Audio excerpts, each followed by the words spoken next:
آپ نے اتنی بڑی بات کو توجیہ بنا دیا، اور میں نے اگر ذرا سا کہہ دیا ذاکر نائک کو آپ کو تکلیف، میں نے صرف رسول اللہ کو مردہ کہنے پر اگر میں نے ذاکر نائک کو کچھ برا کہہ دیا تو کچھ برا نہیں کہا میں نے، اور اگر میں نے کہا ہے تو میرا رب گواہ اس بات کا کہ میں نے کیا کہا ہے، میں نے اپنے نبی کی حرمت کے لیے مقدمہ لڑا ہے۔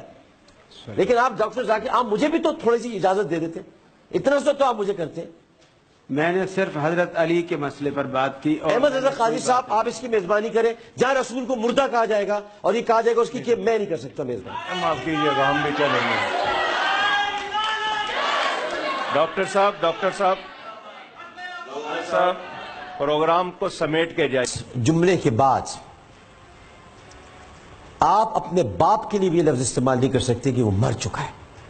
آپ اپنے باپ کے لیے بھی یہ کہیں گے، اگر ان کا انتقال ہو گیا تو آپ کہیں گے وفات پا گئے۔ آپ اپنے چچا، اپنے ماموں کے لیے بھی نہیں کہیں گے وہ مر چکا ہے، بلکہ آپ کہیں گے وفات پا گئے، انتقال فرما گئے، یا دار فانی سے کوچ کر گئے، یا اللہ رب العزت نے انہیں اپنے پاس بلا لیا۔ مر چکے یہ لفظ تو استعمال ہی نہیں ہوتا، یہ بے ادبی ہے، یہ بے ادبی ہے، اور اس بے ادبی کی توجیہ نہیں پیش کی جا سکتی کہ ان کی زبان مختلف ہے یا ان کا لہجہ مختلف ہے، اس کی صرف مذمت ہوتی ہے، صرف مذمت۔ There is no compromise on محمد مصطفیٰ صلی اللہ علیہ وآلہ وسلم، no compromise۔ ادب کا کوئی تقاضا ہوتا ہے، رسول کریم صلی اللہ علیہ وآلہ وسلم کے ادب کا تو اتنا تقاضا ہے کہ یا ایھا الذین آمنوا لا ترفعوا اصواتکم فوق صوت النبی، نبی کی آواز سے اپنی آواز کو بلند مت کرو، پست رکھو۔ سورہ حجرات میں یہاں تک ذکر ہے کہ دیر تک مت بیٹھو، میرے پیارے کو تکلیف ہوتی ہے، اور بہت سارے آداب سکھائیں۔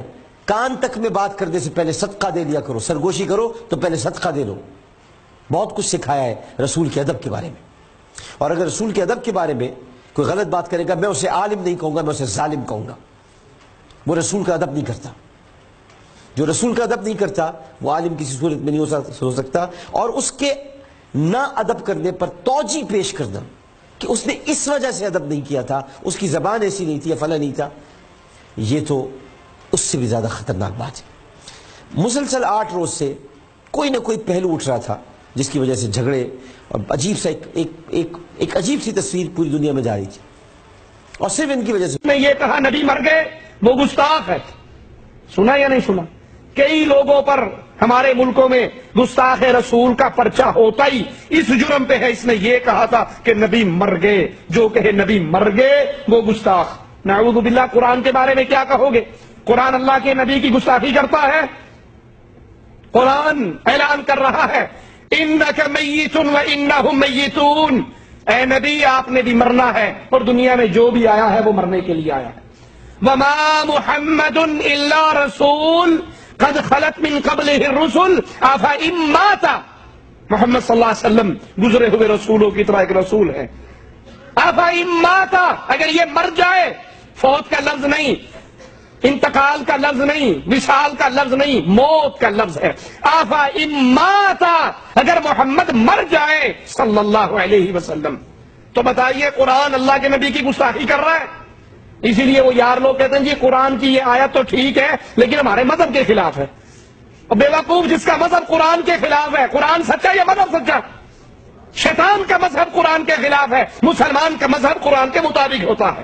اگر قرآن کی آیتیں تیرے مذہب کے خلاف ہیں، قرآن کو چھوڑے گا یا مذہب کو؟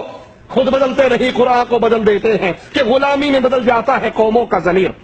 قرآن کہہ رہا ہے، اعلان کر رہا ہے، نبی کے لیے موت کے لفظ استعمال کر رہا ہے۔ وما جعلنا لبشر من قبلك الخلد افإن مت فهم الخالدون، نہیں، یہ برزخی زندگی ہے۔ کیا کیفیت ہے اللہ بہتر جانتا ہے۔ اللہ تعالیٰ قرآن مجید میں بہت واضح طور پر فرماتا ہے انک میت وانہم میتون۔ آپ لوگ کم سے کم اتنی عربی تو جانتے ہیں، میت کا معنی کیا ہوتا ہے؟ زندہ ہوتا ہے، پردہ فرما جانا ہوتا ہے۔ کیا معنی ہوتا بھائی؟ میت کا معنی کیا ہوتا ہے؟ مردے کا ہوتا ہے نا۔ تو انک میتون، یہ 23ویں پارے کے آخر سے پہلے والی آیت ہے۔ سورہ کس سورہ میں کرجا؟ سورہ الزمر میں، سورہ الزمر میں ہے انک میتون وانہم میتون۔ اے محمد صلی اللہ علیہ وسلم، آپ بھی مریں گے، ظاہر بات ہم احترام میں، اللہ کا قول ہے، ہم احترام میں کہیں آپ کا انتقال ہو گیا ہے کہ نہیں، آپ اس دنیا سے رخصت ہو گئے، ہے بات ہے کہ نہیں صحیح ہے، لیکن لفظ کیا ہے؟ میت ہے۔